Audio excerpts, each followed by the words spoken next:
Hello everyone, I'm Sea Spider, and I'm here today with Quinlan boss Brennan.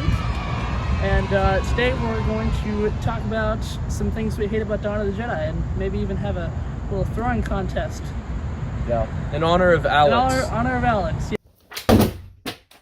Skip. Yes.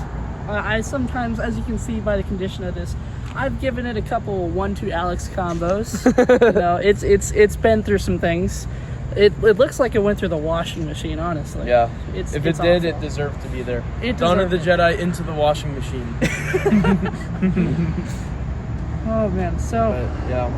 what is the worst thing about this book? The worst thing about this book is, in my opinion, how it switches between stories. So it switches to when she's like a teenager, and it's first person, and it's all like weird, like a dream. Oh my god. And then it's like the main story, but like none of them are good. So like it's switching between two stories you don't care about. What do you hate most? Yeah, the first person sucks, definitely. Her character overall is just really not that interesting. It's so bland. They don't give any weight to it. She doesn't have to overcome anything. They just she has no journey. They literally just go back and forth, and then they finally come back to Tython. It's like,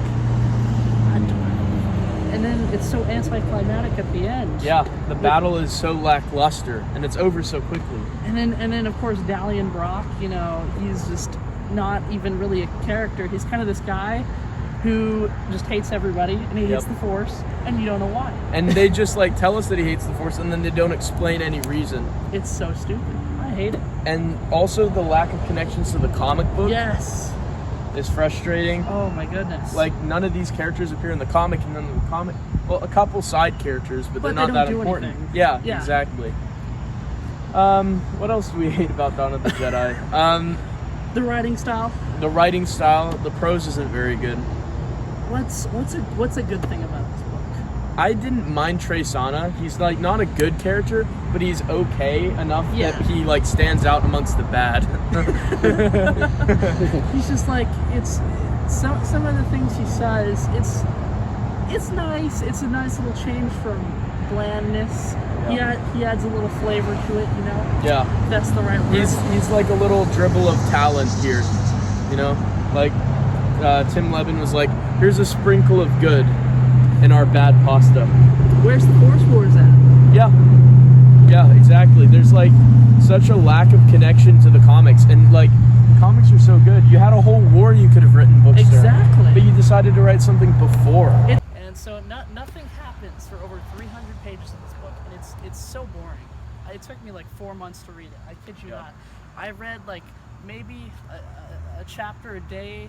Maybe no, not even that. A chapter a day is torture. I started off doing a chapter a day, and then I did a chapter a week because I just couldn't. It was so boring. Like, I'm a fast reader, so it usually takes me like 2 or 3 days. This took me a month. Like, it took me a month. Every time I saw it, it was like, you know how if you're reading for fun, it's fun? Yeah, if you're reading fun. for school, it's like work.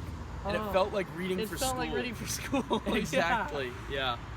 And I don't know, what you said earlier about DeLeon, like, he has no character, but at the same time, the protagonist, Lenore, has so little character that he's even, like, you're rooting for him over Lenore.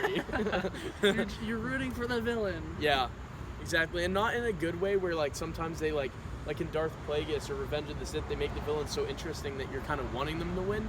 Yeah. It's, like, in a way where it's just, like, the hero's so bad that it's, like, you might as well just win, you know? Yeah. The cover art's cool. Yeah, it's got the Tho-Yor, even though it has nothing to do with it. With the Tho-Yor, Tho-Yor is not even in the book, but it's on the cover. It's on the cover at least, so there you go. And the blue and orange is nice-ish, I guess. It's a nice color scheme. The Essential Legends collection cover is way more like the book because it's really bad. Yeah, it's like a high school girl drew that cover. Or middle school. Or middle school. But I have nothing else to really say about this book. You know what? Would you like to do the honors?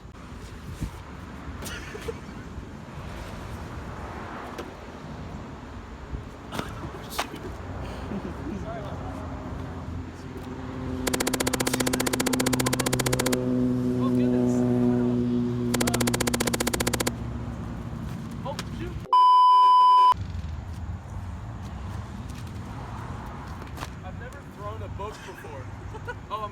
to the cameraman. Yeah. Woo! Oh boy.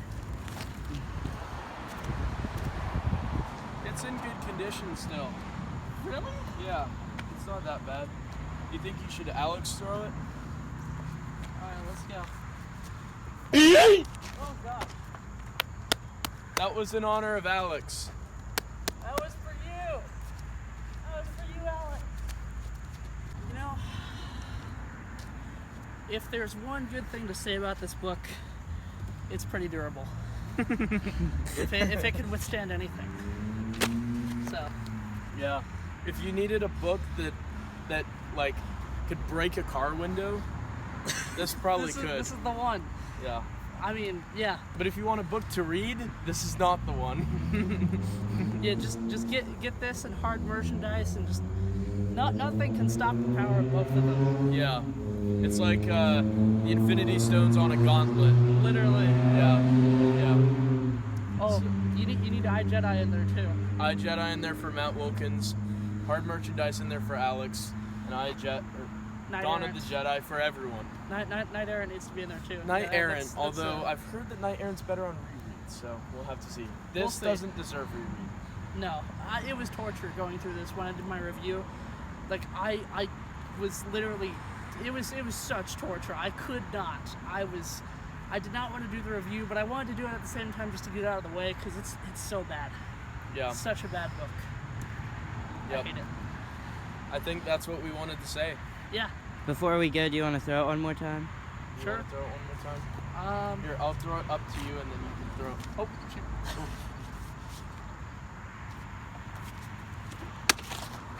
shoot. Yeah!